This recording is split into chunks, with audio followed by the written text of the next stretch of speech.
ಮಳೆ ನಿಂತರೂ ಮಳೆ ಹನಿ ನಿಂತಿಲ್ಲ ಅನ್ನೋ ಮಾತಿದೆ. ಆದರೆ ಇಲ್ಲಿ ಮಳೆ ನಿಂತರೂ ಮಳೆ ಮಾಡಿದ ಅವಾಂತರ ಮಾತ್ರ ನಿಲ್ತಾನೆ ಇಲ್ಲ. ಮಹಾ ಮಳೆ ಮಾಡಿದ ಅಂತ ಅಧ್ವಾನಕ್ಕೆ ರೈತರು ಕಣ್ಣೀರು ಹಾಕುವಂತಾಗಿದೆ.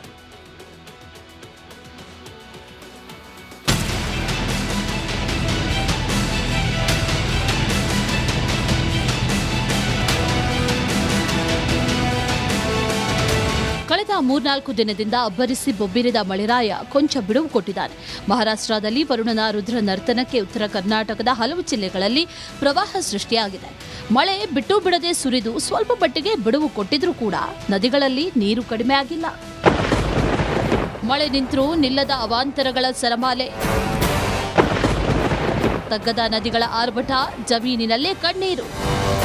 ಎಲ್ಲಿ ನೋಡಿದ್ರೂ ನೀರೋ ನೀರು. ಉಕ್ಕಿ ಹರಿಯುತ್ತಿರುವ ನದಿಗಳು, ಜಮೀನುಗಳ ಸಂಪೂರ್ಣವಾಗಿ ಜಲಾವೃತ ಆಗಿದ್ದು ರಸ್ತೆಗಳು ಮುಳುಗಡೆಯಾಗಿದೆ. ಮನೆಗಳಿಗೆ ನೀರು ನುಗ್ಗಿದ್ದು ಜನ ಪರದಾಡ್ತಿದ್ದಾರೆ. ಸೊನ್ನ ಬ್ಯಾರೇಜ್ನಿಂದ 3.5 ಲಕ್ಷ ಕ್ಯೂಸೆಕ್ ನೀರು ಭೀಮಾ ನದಿಗೆ ಬಿಡುಗಡೆ ಮಾಡಿದ್ದಕ್ಕೆ ಪ್ರವಾಹದ ಆತಂಕ ಮನೆ ಮಾಡಿದೆ.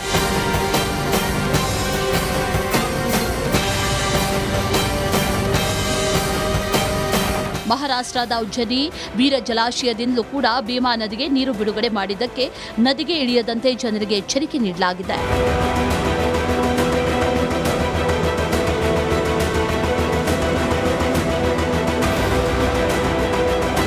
ನಾಡಿನಾದ್ಯಂತ ದಸರಾ ಸಂಭ್ರಮ ಜೋರಾಗಿದ್ರೆ ಇತ್ತ ಭೀಮಾ ಪ್ರತಾಪ ಪೀಡಿತ ಜನರ ಗೋಳು ಹೇಳತೀರದಂತಾಗಿದೆ. ಜೀವನದಿಯ ಅಬ್ಬರಕ್ಕೆ ಬದುಕೇ ಬರ್ಬಾದಾಗಿದೆ. ಇಡೀ ಊರಲ್ಲೇ ನೀರು ನಿಂತಿದ್ದು ನಿತ್ಯ ಜನ ಪರದಾಡ್ತಾ ಇದ್ದಾರೆ. ಪ್ರತಿ ವರ್ಷ ಪ್ರವಾಹ ಬರ್ತಾ ಇದ್ರೂ ಕೂಡ ಪರಿಹಾರ ಸಿಗ್ತಿಲ್ಲ. ಈ ಹಿಂದೆ ನಿಜವಾದ ಸಂತ್ರಸ್ತರಿಗೆ ಪರಿಹಾರ ಕೊಟ್ಟಿರಲಿಲ್ಲ.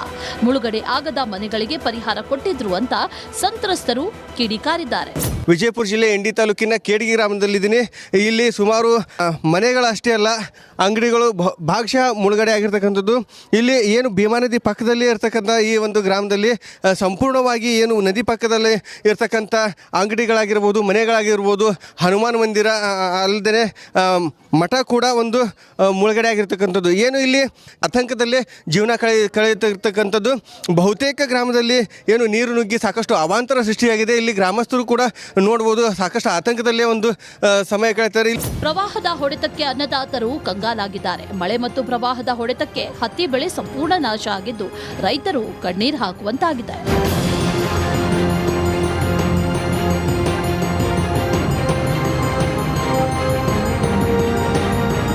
ಕಲಬುರಗಿಯ ಹಾಗರಗುಂಡಗಿ ಒಂದೇ ಗ್ರಾಮದಲ್ಲಿ 100 ಎಕರೆ ಬೆಳೆದ ಹತ್ತಿ ಬೆಳೆ ನಾಶ ಆಗಿದ್ರೆ ಕೃಷ್ಣ ಗ್ರಾಮೀಣ ಬ್ಯಾಂಕ್ನಿಂದ ಸಾಲ ವಾಪಸ್ ಕಟ್ಟುವಂತೆ ನೋಟಿಸ್ ನೀಡಲಾಗಿದ್ದು ರೈತರು ಪರದಾಡುವಂತಾಗಿದೆ.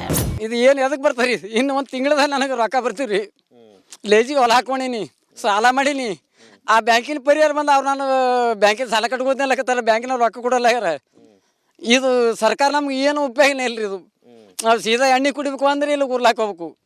ಇನ್ನು ಬೀದರ್ನಲ್ಲಿ ಸೆಪ್ಟೆಂಬರ್ ತಿಂಗಳಲ್ಲೇ ವಾಡಿಕೆಗಿಂತ 53% ಹೆಚ್ಚುವರಿ ಮಳೆಯಾಗಿದೆ. ಮಹಾರಾಷ್ಟ್ರದ ದನೆಗಾವ್ ಹೊಸೂರು ಬ್ಯಾರೇಜ್ನಿಂದ 8,87,000 ಕ್ಯೂಸೆಕ್ ನೀರು ಮಂಜ್ರಾ ನದಿಗೆ ಬಿಟ್ಟಿದ್ದಕ್ಕೆ ಜಮೀನುಗಳು ಸಂಪೂರ್ಣವಾಗಿ ಜಲಾವೃತ ಆಗಿದೆ.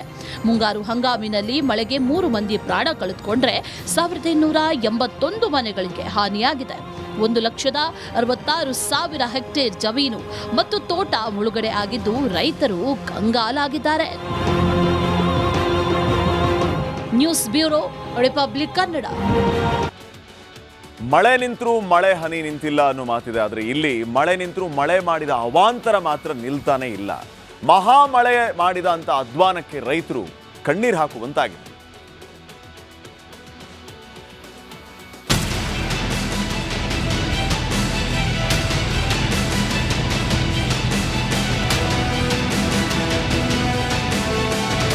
ಕಳೆದ 3-4 ದಿನದಿಂದ ಅಬ್ಬರಿಸಿ ಬೊಬ್ಬಿರಿದ ಮಳೆರಾಯ ಕೊಂಚ ಬಿಡುವು ಕೊಟ್ಟಿದ್ದಾನೆ. ಮಹಾರಾಷ್ಟ್ರದಲ್ಲಿ ವರುಣನ ರುದ್ರ ನರ್ತನಕ್ಕೆ ಉತ್ತರ ಕರ್ನಾಟಕದ ಹಲವು ಜಿಲ್ಲೆಗಳಲ್ಲಿ ಪ್ರವಾಹ ಸೃಷ್ಟಿಯಾಗಿದೆ. ಮಳೆ ಬಿಟ್ಟು ಬಿಡದೆ ಸುರಿದು ಸ್ವಲ್ಪ ಮಟ್ಟಿಗೆ ಬಿಡುವು ಕೊಟ್ಟಿದ್ರೂ ಕೂಡ ನದಿಗಳಲ್ಲಿ ನೀರು ಕಡಿಮೆ ಆಗಿಲ್ಲ. ಮಳೆ ನಿಂತರೂ ನಿಲ್ಲದ ಅವಾಂತರಗಳ ಸರಮಾಲೆ, ತಗ್ಗದ ನದಿಗಳ ಆರ್ಭಟ, ಜಮೀನಿನಲ್ಲೇ ಕಣ್ಣೀರು. ಎಲ್ಲಿ ನೋಡಿದ್ರೂ ನೀರೋ ನೀರು, ಉಕ್ಕಿ ಹರಿಯುತ್ತಿರುವ ನದಿಗಳು, ಜಮೀನುಗಳ ಸಂಪೂರ್ಣವಾಗಿ ಜಲಾವೃತ ಆಗಿದ್ದು ರಸ್ತೆಗಳು ಮುಳುಗಡೆಯಾಗಿದೆ. ಮನೆಗಳಿಗೆ ನೀರು ನುಗ್ಗಿದ್ದು ಜನ ಪರದಾಡ್ತಿದ್ದಾರೆ. ಸೊನ್ನ ಬ್ಯಾರೇಜ್ನಿಂದ 3.5 ಲಕ್ಷ ಕ್ಯೂಸೆಕ್ ನೀರು ಭೀಮಾ ನದಿಗೆ ಬಿಡುಗಡೆ ಮಾಡಿದ್ದಕ್ಕೆ ಪ್ರವಾಹದ ಆತಂಕ ಮನೆ ಮಾಡಿದೆ.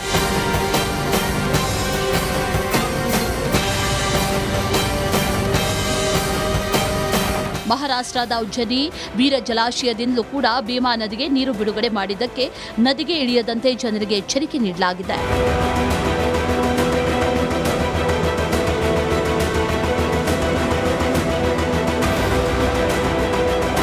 ನಾಡಿನಾದ್ಯಂತ ದಸರಾ ಸಂಭ್ರಮ ಜೋರಾಗಿದ್ರೆ ಇತ್ತ ಭೀಮಾ ಪ್ರತಾಪ ಪೀಡಿತ ಜನರ ಗೋಳು ಹೇಳತೀರದಂತಾಗಿದೆ. ಜೀವನದಿಯ ಅಬ್ಬರಕ್ಕೆ ಬದುಕೇ ಬರ್ಬಾದಾಗಿದೆ. ಇಡೀ ಊರಲ್ಲೇ ನೀರು ನಿಂತಿದ್ದು ನಿತ್ಯ ಜನ ಪರದಾಡ್ತಾ ಇದ್ದಾರೆ. ಪ್ರತಿ ವರ್ಷ ಪ್ರವಾಹ ಬರ್ತಾ ಇದ್ರೂ ಕೂಡ ಪರಿಹಾರ ಸಿಗ್ತಿಲ್ಲ. ಈ ಹಿಂದೆ ನಿಜವಾದ ಸಂತ್ರಸ್ತರಿಗೆ ಪರಿಹಾರ ಕೊಟ್ಟಿರಲಿಲ್ಲ. ಮುಳುಗಡೆ ಆಗದ ಮನೆಗಳಿಗೆ ಪರಿಹಾರ ಕೊಟ್ಟಿದ್ರು ಅಂತ ಸಂತ್ರಸ್ತರು ಕಿಡಿಕಾರಿದ್ದಾರೆ. ವಿಜಯಪುರ ಜಿಲ್ಲೆ ಇಂಡಿ ತಾಲೂಕಿನ ಕೇಡಗಿ ಗ್ರಾಮದಲ್ಲಿದ್ದೀನಿ. ಇಲ್ಲಿ ಸುಮಾರು ಮನೆಗಳಷ್ಟೇ ಅಲ್ಲ, ಅಂಗಡಿಗಳು ಭಾಗಶಃ ಮುಳುಗಡೆ ಆಗಿರ್ತಕ್ಕಂಥದ್ದು.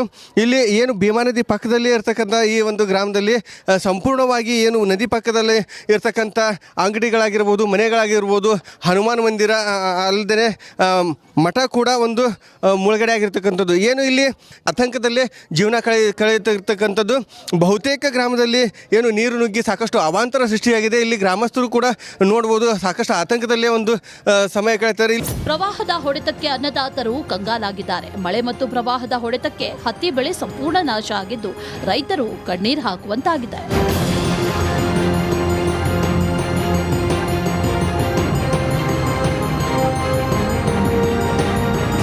ಕಲಬುರಗಿಯ ಹಾಗರಗುಂಡಗಿ ಒಂದೇ ಗ್ರಾಮದಲ್ಲಿ 100 ಎಕರೆ ಬೆಳೆದ ಹತ್ತಿ ಬೆಳೆ ನಾಶ ಆಗಿದ್ರೆ ಕೃಷ್ಣ ಗ್ರಾಮೀಣ ಬ್ಯಾಂಕ್ನಿಂದ ಸಾಲ ವಾಪಸ್ ಕಟ್ಟುವಂತೆ ನೋಟಿಸ್ ನೀಡಲಾಗಿದ್ದು ರೈತರು ಪರದಾಡುವಂತಾಗಿದೆ.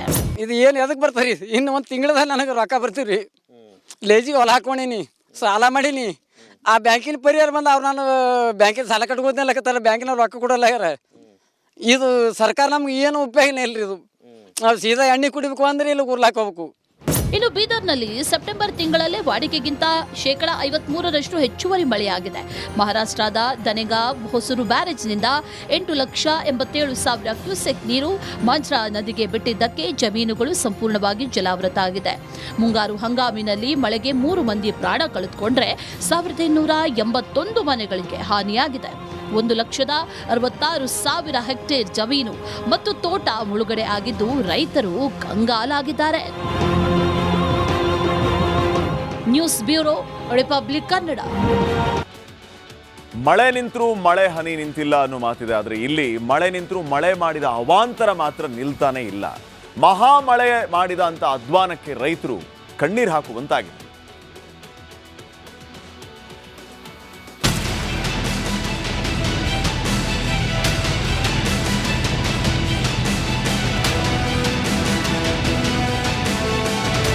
ಕಳೆದ 3-4 ದಿನದಿಂದ ಅಬ್ಬರಿಸಿ ಬೊಬ್ಬಿರಿದ ಮಳೆರಾಯ ಕೊಂಚ ಬಿಡುವು ಕೊಟ್ಟಿದ್ದಾನೆ. ಮಹಾರಾಷ್ಟ್ರದಲ್ಲಿ ವರುಣನ ರುದ್ರ ನರ್ತನಕ್ಕೆ ಉತ್ತರ ಕರ್ನಾಟಕದ ಹಲವು ಜಿಲ್ಲೆಗಳಲ್ಲಿ ಪ್ರವಾಹ ಸೃಷ್ಟಿಯಾಗಿದೆ. ಮಳೆ ಬಿಟ್ಟು ಬಿಡದೆ ಸುರಿದು ಸ್ವಲ್ಪ ಮಟ್ಟಿಗೆ ಬಿಡುವು ಕೊಟ್ಟಿದ್ರೂ ಕೂಡ ನದಿಗಳಲ್ಲಿ ನೀರು ಕಡಿಮೆ ಆಗಿಲ್ಲ. ಮಳೆ ನಿಂತರೂ ನಿಲ್ಲದ ಅವಾಂತರಗಳ ಸರಮಾಲೆ. ತಗ್ಗದ ನದಿಗಳ ಆರ್ಭಟ, ಜಮೀನಿನಲ್ಲೇ ಕಣ್ಣೀರು. ಎಲ್ಲಿ ನೋಡಿದ್ರೂ ನೀರೋ ನೀರು, ಉಕ್ಕಿ ಹರಿಯುತ್ತಿರುವ ನದಿಗಳು, ಜಮೀನುಗಳ ಸಂಪೂರ್ಣವಾಗಿ ಜಲಾವೃತ ಆಗಿದ್ದು